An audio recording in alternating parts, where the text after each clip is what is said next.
Usually have trouble recording, but I think that's us. Yeah, so do you want to just tell me your name, full title, and what your role is at Andy's Man Club?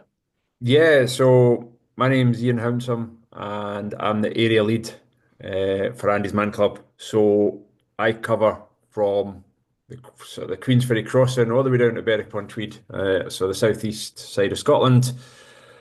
And I'm in charge of running the existing clubs and making sure they all run okay and any help they need, and also finding new venues as we constantly expand across the area and doing talks and presentations and awareness to whoever's interested, whether that's a large company or, doing a wee stall in a supermarket and just spreading the awareness about what we do. How many clubs is it that you are in charge of then? Myself at the moment, 11, 12. Wow. There's 50 in Scotland. Hmm. There's five staff members in Scotland, and there's 240, but it's grown every day across the entire UK. Right. And does that mean you run each club, whether it's a night a week or So all our clubs across the country all run the exact same time, Monday night, 7 till 9. The right? reason it's a Monday night, statistically, you're more likely to take your own life on a Monday night than any other day of the week. So that's why we run the clubs on a Monday.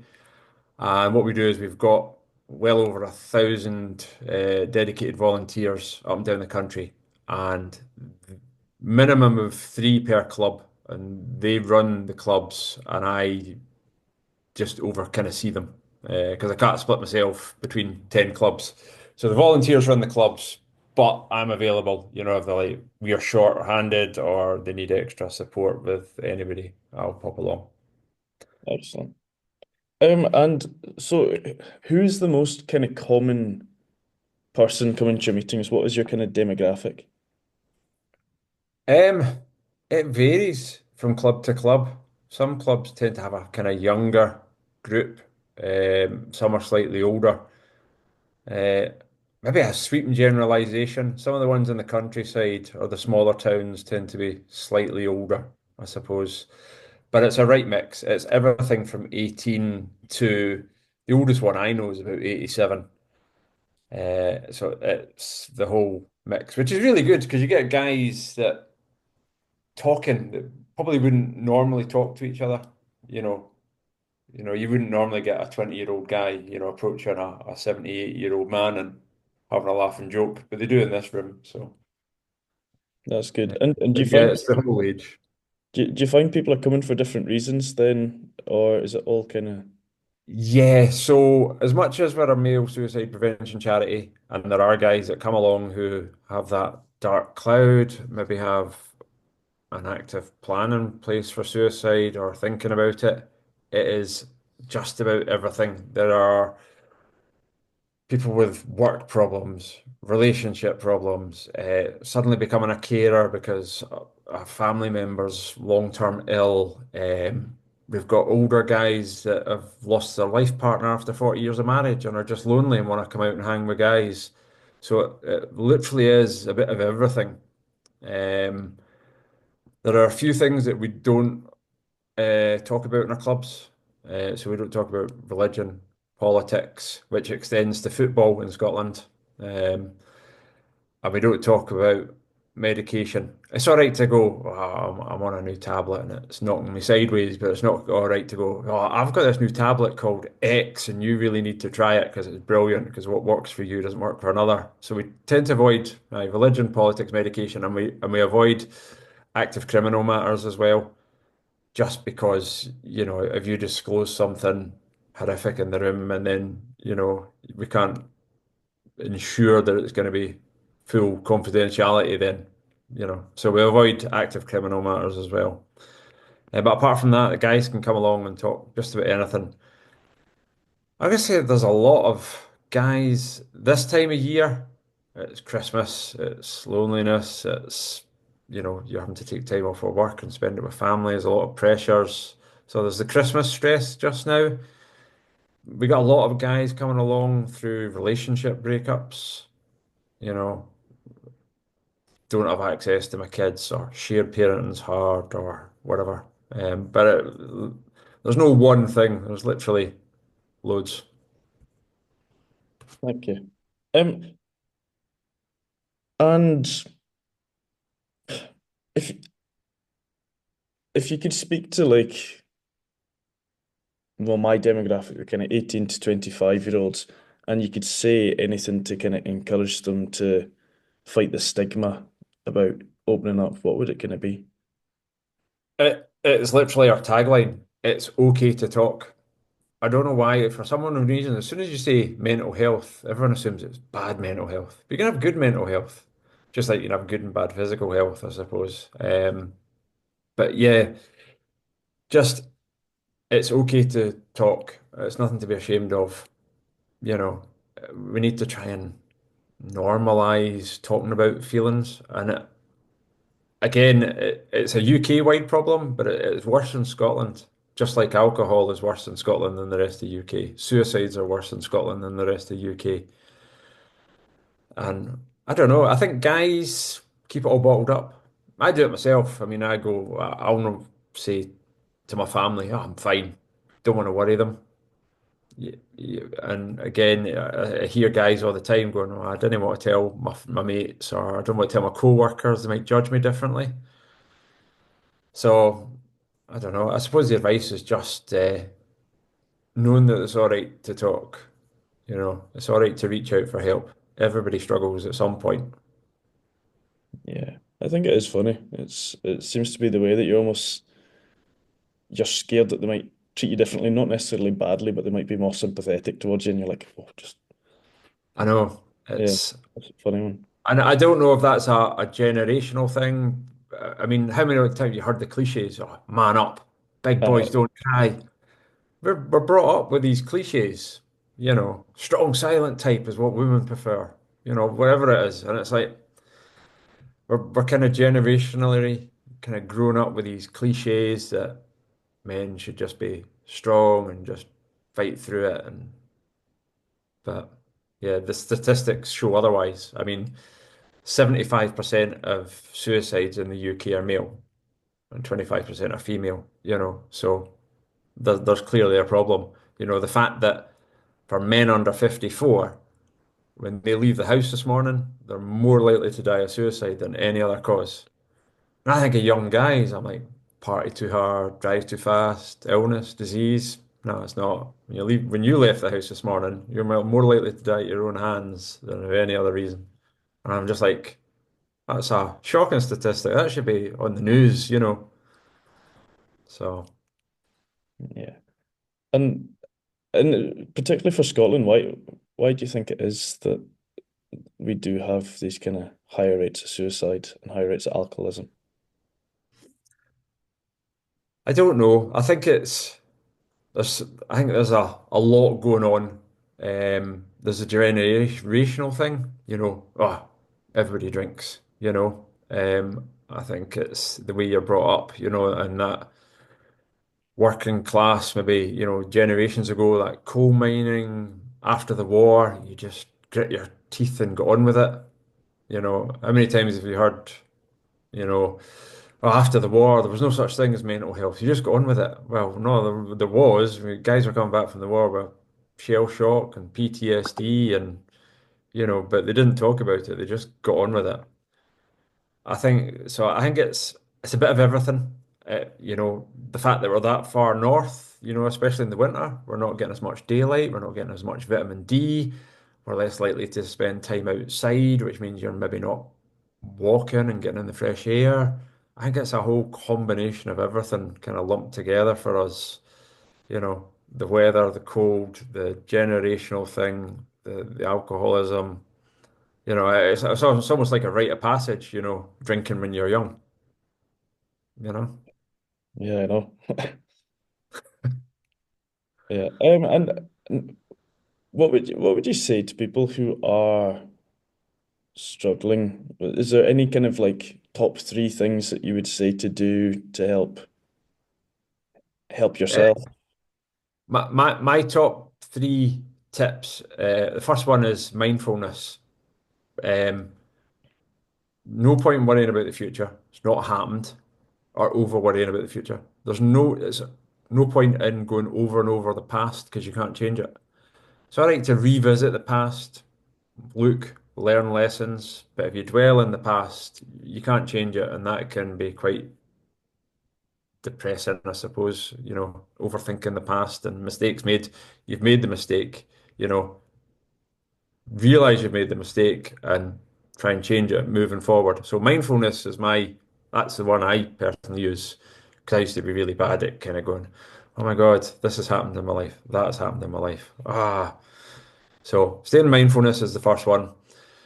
Um, I suppose the second one is the storms never last forever.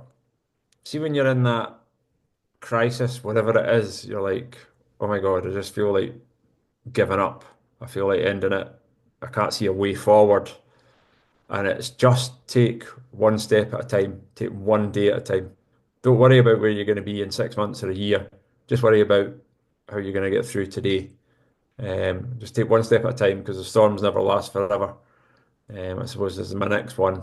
Um, and the other bit of advice, bit off topic here, is if you're talking to your mates, always ask them twice. So if they go, "How are you doing?" They go, "I'm fine." You go, "No, how are you really doing?" And you'll get a different answer if you ask them twice. When it comes from the heart a little bit, they're more likely to open up. So if you're supporting, that's another top tip just for everybody in life, men, women, look after each other. I think that's good. I think that asking twice is a really good one. Just make sure people are telling Yeah. you. I mean, the amount of time you go, "How are you doing today?" "Yeah, yeah, I'm fine." Are you really? You don't sound fine. How are you really doing? You know what I Yeah, mean? But I get it. It's hard. Some people don't want to open up. They don't want to be judged. They will go, "Oh, if I say I'm feeling suicidal to my mate, they might back off me." You know what I mean? yeah. Do you think that kind of almost toxic masculinity plays a big role in men opening up about their mental health? Oh, definitely. Um, I mean, I do talks to companies all the time, and there was a few lads at one, and you could hear them before the meeting, my talk, and they were like, I don't know why I've had to come along to this. Yeah, I don't need this, blah, blah, blah. Very dismissive. And after my talk, a couple of them actually waited outside and kind of got me on the way to the car and kind of went, "Oh, right, so how can I join this? Where's the local group?" You know what I mean? And I'm like, an hour ago you were like being dismissive. I don't need this. And that kind of bravado in front of your mates, you know what I mean? Refusing to show any type of weakness. I understand it, but I think we need to change it. We need to normalize that you can have good and bad days. Yeah, You can have good and bad years. Everybody struggles with something at some point in their life, and it's all right to reach out for help. Um, there's something for Andy's Man Club anyway. There's something very therapeutic about offloading your problem. The guy in the room might not have the same problem as you, but when you go around the room, you go, "I'm not alone. There's loads of people with problems." You know what I mean? Because I've sat in the house and went, "Well, I'm the only person that feels like this. I'm the only person that's lonely. I'm the only person that's got financial problems, whatever it is." And you go along and you hear the room talking, and it'll not be the same problem as you. But there's just something very therapeutic about knowing you're not alone in the world with problems. yeah. And do you think does that make it feel like much more of a kind of community and a family in a sense then? Yeah, a lot of the guys they coin this catchphrase, "Oh, it's a brotherhood." Um, Guys come along, but they keep coming back, even when they've got through maybe whatever's happening. They still keep coming back because they're invested, and they go, I want to know how Charlie's doing this week. I want to know how Ian's doing this week." You know what I mean? Because they become your mates, not just someone in a room. And you hear guys all the time, and they're like, "Oh, I've not made it the last 2 weeks, and I've really missed it," because it becomes a habit. Um, Yeah, I think it's a good thing. Um, and For yourself, what brought you into the Andy's Man Club in the first place? So my quick version of my story. So I'm quite well educated. I've got a degree and I've got a PhD. Had a good job, but for me, essentially, I married the wrong person. Quickly became coercive control, domestic violence. Started drinking to cope. Started taking cocaine to cope. Uh, just didn't want to be here anymore. A couple of times overdosed. Fortunately, didn't die. And this all came to a head a few years ago. My now ex-wife tried to stab me and attack my daughter. So we fled. Now we're in homelessness, living off food banks, can't afford the drugs.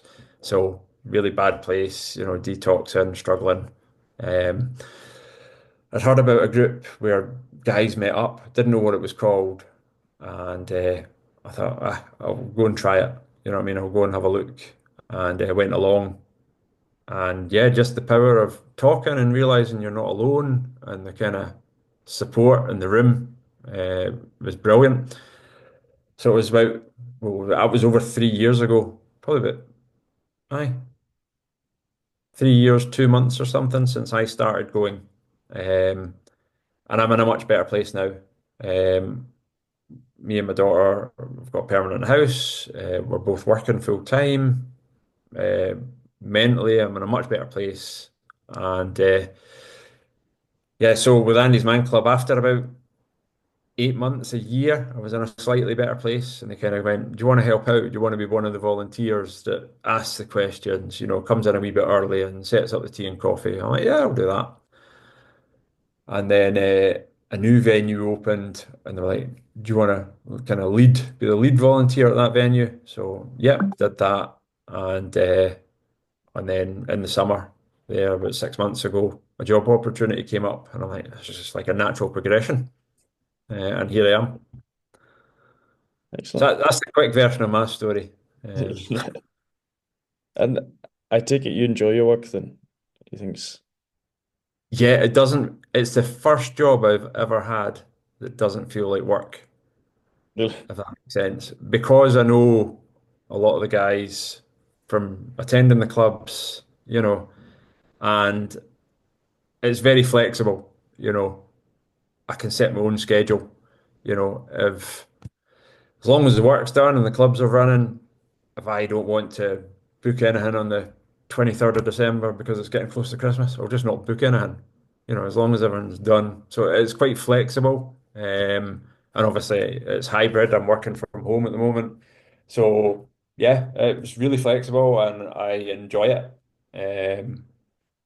It's weird. It took me a long time to decide to apply for the job because I was working in the courts for Victim Support Scotland before this. So I was helping vulnerable witnesses in the court, and I absolutely love that. That was an amazing job. I loved doing that, and so, but I did. I'm glad I did go for this. yeah. Um, I think you've told me everything I need to know or I would like to know. Is there anything else you'd like to add? Um, I suppose if we just need to normalize that it's okay to not be okay. And if you go on andysmanclub.co.uk on the website, put in your postcode, it'll tell you your five closest venues. And if you know a guy in need, you might not need it yourself, but if you've come across someone in the future, or you know someone that's struggling, point them in our direction. It's totally free, no referral, no waiting lists. Just rock up on a Monday, get a tea and a coffee, and see if it works for you. There was over 5,200 guys on Monday there at one of 240 clubs. Uh, so it works for a lot of guys. So if you're struggling, give it a go. Fantastic. Thank you very much. No worries. That's perfect. Um, if you do need anything in the future, whether it's with this or down the line, if you do another project or whatever, you've got my email or whatever, just reach out to me. Yeah, I'll give you a shout. Thank you very much. No worries, right? You have a good day, mate. Cheers, you too. Right. Bye. Cheers.